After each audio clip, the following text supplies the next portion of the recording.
সরকারি মূলধনের ভূমিকার পক্ষে তিনি মত দিয়েছিলেন, যা তার উদার চিন্তাধারার পরিচায়ক। তবে কেন্দ্রীয় সরকারের নিয়ন্ত্রণমূলক নীতির সঙ্গে তার মতবিরোধ ছিল, যা পরবর্তীতে তার মন্ত্রিত্ব থেকে পদত্যাগের অন্যতম কারণ হয়ে দাঁড়ায়। শ্যামাপ্রসাদের নেহেরু ক্যাবিনেটে মন্ত্রী হিসেবে যোগদান ছিল এক ঐতিহাসিক সংযোগ। দুটি ভিন্ন আদর্শের দুই মহান নেতার একই ছাদের নিচে কাজ করার প্রচেষ্টা। কিন্তু পাকিস্তানের সঙ্গে 1950 সালে নেহেরু লিয়াকত চুক্তিকে কেন্দ্র করে মতভেদ চরমে পৌঁছয়। শ্যামাপ্রসাদ মনে করতেন এই চুক্তি পাকিস্তানে নির্যাতিত হিন্দুদের প্রতি বিশ্বাসঘাতকতা। ফলে 1950 সালের 6 এপ্রিল তিনি মন্ত্রিত্ব থেকে পদত্যাগ করেন। এই পদত্যাগ ছিল তার ইস্পাত দৃঢ় সংকল্পের প্রকাশ। ক্ষমতার লোভ তাকে কখনো বাঁধতে পারেনি। তিনি বিশ্বাস করতেন যে আদর্শ থেকে বিচ্যুত হওয়া মৃত্যুর চেয়েও ভয়াবহ। শ্যামাপ্রসাদ মুখোপাধ্যায়ের কর্মজীবনের আরেকটি অন্যতম অধ্যায় হল ভারতীয় জনসংঘ প্রতিষ্ঠা। 1951 সালের 21শে অক্টোবর তিনি ভারতীয় জনসংঘ, যা আজকের ভারতীয় জনতা পার্টি বা বিজেপি, এই দলের পূর্বসূরি। এই দল প্রতিষ্ঠার পিছনে ছিল একটাই তার উদ্দেশ্য,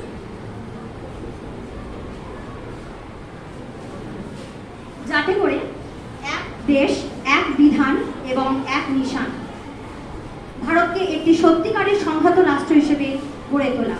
এটাই ছিল তার রাজনৈতিক স্বপ্ন। দ্বিতীয় বিশ্বযুদ্ধ চলাকালীন সময়ে বাংলার দুর্ভিক্ষে তিনি সাধারণ মানুষের পাশে থেকে ত্রাণ কার্যে সক্রিয় ভূমিকা রেখেছিলেন। পশ্চিমবঙ্গ গঠনে বাংলার রক্ষাকর্তা শ্যামাপ্রসাদ মুখোপাধ্যায়ের যথেষ্ট অবদান রয়েছে। পশ্চিমবঙ্গের ইতিহাসে ডক্টর শ্যামাপ্রসাদ মুখোপাধ্যায়ের নাম অমোচনীয়ভাবে লেখা আছে। 1947 সালে দেশভাগের সময় যখন অখণ্ড ভারত আর রাখা গেল না, তখন শ্যামাপ্রসাদ প্রাণপণে লড়েছিলেন যাতে অন্তত বাংলার কিছু সংখ্যাগরিষ্ঠ জেলাগুলি ভারতে থাকে। মূলত তিনি বাংলা ভাগের দাবিতে তিনি সোচ্চার হন এবং এই দাবি রূপায়ণে সক্রিয় ভূমিকা নেন। 1947 সালের 20শে জুন বাংলা বিধানসভায় বাংলা ভাগের প্রস্তাব পাশ হয়। এর পিছনে ছিল শ্যামাপ্রসাদের অক্লান্ত প্রচেষ্টা। পশ্চিমবঙ্গ নামক এই ভূখণ্ড ভারতের অংশ হিসেবে রক্ষা পায় তারই অদম্য লড়াইয়ের ফলে।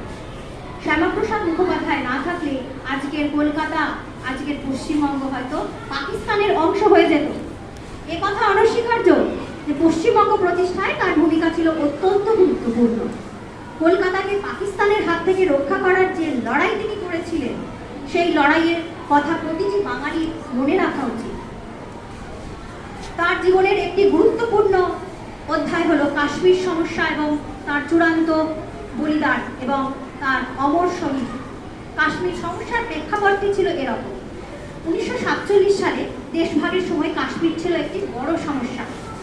তখন কাশ্মীরের রাজা হরি সিং সিদ্ধান্ত নিতে পারছিলেন না যে তিনি ভারত নাকি পাকিস্তানে যোগ দেবেন। পাকিস্তানি বাহিনী তখন কাশ্মীর আক্রমণ করলে তিনি ভারতের কাছে সাহায্য চান এবং 1947 সালের 26শে অক্টোবর ভারতের সাথে কাশ্মীরের একীভূতকরণের একটি দলিল বা ইনস্ট্রুমেন্ট অফ অ্যাকসেশনের তিনি স্বাক্ষর করেন।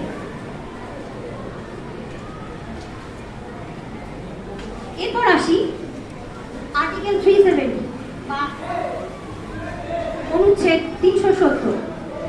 এই চুক্তি অনুযায়ী 1950 সালে ভারতের সংবিধান গঠনের সময় একটি বিশেষ বিধান রূপে এই আর্টিকেল 370 নথিভুক্ত হয়, যা জম্মু ও কাশ্মীরকে অন্যান্য রাজ্যের তুলনায় পৃথক মর্যাদা দিয়েছিল। মূলত এটি একটি অস্থায়ী বিধান হিসেবে তৈরি করা হয়েছিল, যার লক্ষ্য ছিল শেষ পর্যন্ত কাশ্মীরকে বাকি ভারতের সাথে সম্পূর্ণরূপে একীভূত করা।